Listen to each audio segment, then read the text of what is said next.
están? Quería presentarles a Gabriela Luisa Fernández. Ella es licenciada en Ciencias Políticas y Administración Pública y además tiene un posgrado en Derecho Constitucional. Hola Gabriela, ¿cómo estás? Buen día, ¿cómo estás, Roxana? Un gusto. Igualmente para mí. Gabriela, contame un poco cuál es la importancia que tiene que nosotros conozcamos nuestros derechos amparados en nuestra Carta Magna, en la Constitución. Creo que son de gran relevancia, de gran importancia que los conozcamos, porque al conocerlos vos estás protegido. Nadie va a vulnerar tus derechos. Y eso es lo más importante en cualquier circunstancia de la vida, ya sea en nuestro diario vivir, cuando hacemos una compra, cuando adquirimos una propiedad, lo que sea, el hecho de saber cuáles son nuestros derechos y que a la vez ellos estén amparados en la Constitución es de relevancia suma. No hay manera de poder ejercerlos si no se tiene conocimiento. Así es. Sin tratar de ponerle grado de importancia a cuál a uno o a otro, ¿cuáles considerás que son los más importantes que hoy debería sí o sí la población saber como nuestro himno nacional? Para mí son neurálgicos tres derechos: el derecho a la vida, el derecho a la libertad y el derecho a la propiedad. El derecho a la vida porque debe ser amparada a través de la Constitución, la protección desde el momento de la concepción hasta el último día de vida. Entonces allí entra el mecanismo de protección a través de políticas públicas, de protección de tu vida, ¿no? De la vida del ciudadano argentino.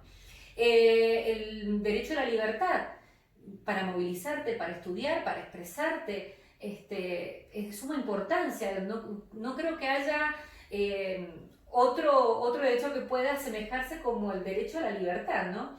Donde uno pueda expresar verdaderamente lo que uno siente, lo que uno piensa, sin ser censurado. Y obviamente el derecho a propiedad, porque el hecho de adquirir algo, ¿no?, que es producto de tu esfuerzo, debe estar protegido también. Entonces creo que son tres derechos esenciales y de suma importancia. En la actualidad, ¿cómo estamos como población, digamos, como pueblo, como respecto del conocimiento de esos derechos y de la Constitución en general? Creo que cuando uno no conoce, uno termina siendo esclavo de del desconocimiento. Siempre digo, y por mi experiencia propia, uno siente que cuando más conoce, más emancipado está. Entonces, cuando las encuestas, dos de ellas, una del 2005, otra del 2015, dice que se encuesta a las personas, el 81% piensa que es de suma importancia conocerla, pero hay un 77% que la desconoce, entonces creo que estamos en un grave problema.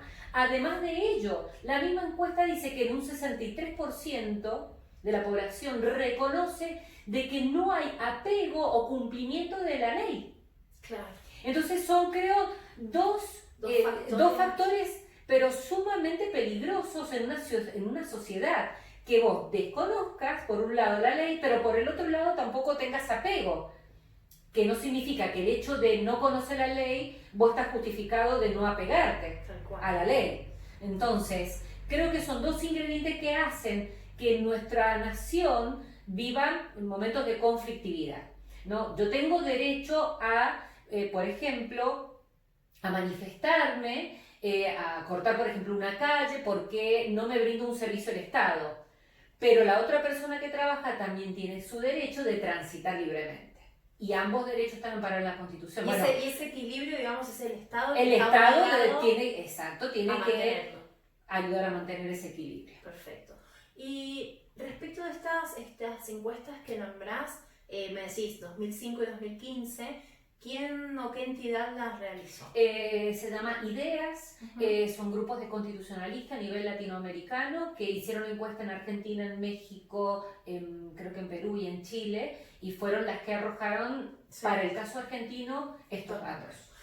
Y este conocimiento, o sea, el que vos accedas a esta realidad, ¿te movió de alguna manera a escribir tu obra, La Constitución para los Niños? Sí, el libro se llama También tengo derecho a conocer mis deberes, ¿no? Porque, Bueno, muchas veces hablamos de nuestros derechos, sí. Pero también tenemos deberes como ciudadanos. Sí.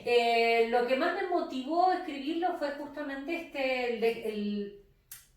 cuando yo estaba cursando en la universidad, nos hace una encuesta mi profesor de Derecho Constitucional, Sí. el licenciado Rubén Morales, que dicho sea de paso, participó también en esta obra.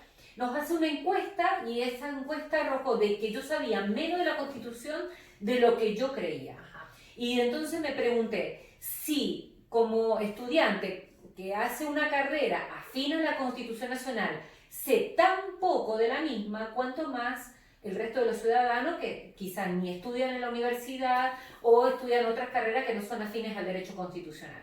Esto fue lo que me llevó a pensar, bueno, ¿cómo comenzamos a democratizar el saber de la Constitución Nacional?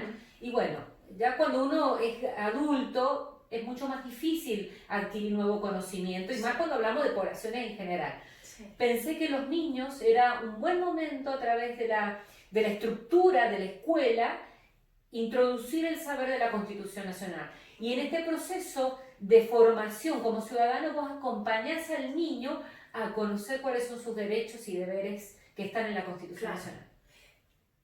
Me imagino que si es un texto fácil de leer para un niño, de ¿cuáles son las edades, digamos? De entre 8 y 12 años está dirigido, es una época en donde el niño todavía no ha desarrollado su pensamiento abstracto.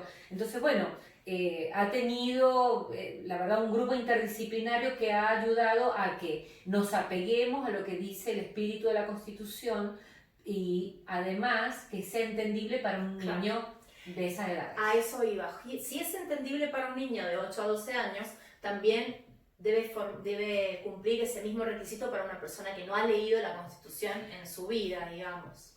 Exactamente. A ver, el lenguaje técnico que tiene la Constitución Nacional es muy ajeno al ciudadano común, ¿no? Entonces, aparte es tedioso leer una ley para muchas personas. Entonces creo que esto es amigable, es un texto amigable que te ayuda a comprender, aún con ejemplos, lo que dice cada uno de los artículos de la Constitución Nacional. Perfecto. Veo que en la tapa está nombrada la licenciada Gabriela Luisa Fernández y en el prólogo la doctora Aira Kemelmacher de Carlucci. ¿Cómo llegás a ella y cómo haces que ella, digamos, forme parte de esta...? Luego de 2 años de trabajo intensivo para mediar la Constitución, terminada la obra, pensamos en equipo quién podría llegar a ser el prólogo de este texto y bueno, lo consultamos, me pasaron el email de la doctora Kemelmacher, ella me dijo, ¿por qué no te acercas a mi estudio? Me dejas en un CD la obra, la veo y te digo. Claro. Y la verdad que me sorprendió, pasaron 2 meses, entonces yo con mucho temor le escribí, doctora, me dice, no, ya lo tengo listo. Pensé que no le había gustado la idea de este texto y ya tenía el prólogo listo y me lo envió. Y la verdad, una sorpresa. Bueno, felicitaciones entonces. Y retomando el tema de la importancia del conocimiento de los derechos constitucionales, en la actualidad, ¿considerás que hay alguno que no se esté cumpliendo? De alguna manera están restringidos. Obviamente que se entiende por la situación especial del COVID-19 que hay que tomar determinados recaudos, pero de alguna forma creo que está excedido esa restricción de los derechos, ¿no? En primer lugar porque tomó de sorpresa a todos los gobiernos del mundo, no solamente al argentino. Pero creo también que ha habido quizás algunas desinteligencias en la programación, en la planificación de cómo debe ser la cuarentena. Entonces, ¿qué pasa? Tenés en este momento un montón de pymes que han cerrado ya definitivamente porque sus costos han excedido. Y en este contexto que me estás dando como ejemplo, ¿qué derecho se estaría vulnerando? Y el derecho de comerciar. El derecho de comerciar. Que está amparado claramente en la Constitución. Exactamente, en el 14 bis. Ajá. Entonces, bueno, vos decís, está vulnerado el derecho de comerciar, el derecho de tránsito, no podés ir de una provincia a otra, hay gente que todavía está varada, por ejemplo en Buenos Aires hay un montón de mendocinos que están varados, que todavía no pueden regresar acá a la provincia. lo mismo pasa con otras provincias, no podés salir del país, bueno, eso está restringido prácticamente en toda Latinoamérica, pero bueno, la libertad de movilizarte, tenemos, por ejemplo, en Buenos Aires, villas que están cercadas, que la gente no puede salir. Constitucionalmente, ¿cómo sería, digamos, cómo deberían articular los diferentes estados, tanto provinciales con el nacional, para que esto no sucediera, a tu visión? Bueno, en realidad, a ver, las provincias, como son anteriores a la nación, tienen prerrogativas que les son propias. A ver, el tema de educación, eso lo debe decidir el gobernador de la provincia, porque eso es una potestad que tiene la provincia amparada en el artículo 5, ¿no? Lo mismo que el tema de salud, también eso lo tiene que manejar la provincia, pero a nivel nacional también se toman medidas, ¿no?, que impactan directamente en las provincias. Entonces vos tenés provincias que están un poco más relajadas respecto a la cuarentena, primero porque el gobernador tiene, o gobernadora, tiene sus atribuciones, sí, pero por otro lado tenés que respetar también protocolos que son a nivel nacional. Entonces, bueno... Y ante un protocolo de nivel que emite el gobierno de la nación y uno que tiene la provincia, que emite la provincia, ¿cuál es la preponderancia? Si fueran contrarios, todo esto digo amparado sobre los derechos que uno debería conocer, sobre un protocolo que emite gobierno de nación y un protocolo que emite gobierno de provincia, y pongamos el caso de que son contradictorios. En ese sentido, a ver, creo que se ha manejado bien tanto nación con las distintas provincias, porque han habido encuentros virtuales del presidente con los gobernadores, entonces como que se ha negociado y ha habido esa libertad, justamente porque las provincias tienen sus propias atribuciones y en ese caso la nación no pasa por encima de ellas. Lo mismo y viceversa. A ver, un protocolo que es a nivel nacional, se cumple en la medida de que no vaya por encima de las atribuciones que ya tienen las provincias propias, ¿me entendés? ¿Qué sucedería en el caso de si yo como ciudadano tomo conocimiento de que alguna acción de algún tipo de gobierno, sea nacional, provincial o municipal, está vulnerando un derecho? En primer lugar, hay que seguir, dependiendo qué derecho sea, son los procesos que se deben seguir judiciales. Eso te lo puede explicar quizá mejor un abogado, pero por ejemplo en el caso, como sucedió puntualmente de aquellas personas que estuvieron varadas en el exterior, que vienen a la provincia y que están 15 días en un hotel, a ver, estás 3 meses sin trabajar y la provincia te dice que tenés que pagar un hotel que quizás te vas a gastar en esos 14 días un dinero que no te lo gastarías nunca en otro lugar, que por protocolo tenés que cumplir, no es obligatorio el pagarlo. Entonces, en el caso de que te tuvieran que obligar, vos recurrís a un recurso, valga la redundancia, a un recurso de amparo, porque es por bienestar, por salud pública, que vos estás confinada por una decisión del gobierno, en el caso que te está obligando a pagar. En este momento no te están obligando a pagar, te dicen si puede pagar lo paga, si no, no lo paga. Claro. Pero en los primeros casos que hubo en la provincia, por ejemplo, que la gente tenía que pagar, ¿y de dónde iba a pagar si no tenía? Entonces algunos empezaron a recurrir a hacer un recurso de amparo justamente para ampararse, decir no puedo pagar esto. Gracias a Dios se revirtió, se empezó a dar la posibilidad de que el que no podía pagar no lo pagara, ¿no? Sí. Entonces, bueno, hay mecanismos constitucionales, mecanismos legales en los cuales vos podés protegerte, pero para eso tenés que cerciorarse y saber que existen tus derechos y saber también cuáles son esos mecanismos que te protegen justamente de cualquier avasallamiento de tus derechos. ¿Se cuestionó en algún punto el tema de justamente aquel primer DNU y se supo de alguna manera de que era inconstitucional? ¿Cuáles fueron los pasos que no cumplía? Los pasos de un DNU están en el artículo 99, inciso 3, ¿no? Es un procedimiento algo largo, si se puede decir de 20 días, no es solamente que el señor presidente haga un decreto y que lo refrenden los ministros y luego sale a boletín oficial. Vamos a leer lo que dice, pero permitime, que creo que no es mejor cosa que ir a la fuente. Sí, tal cual. Dice así el artículo 99, inciso 3.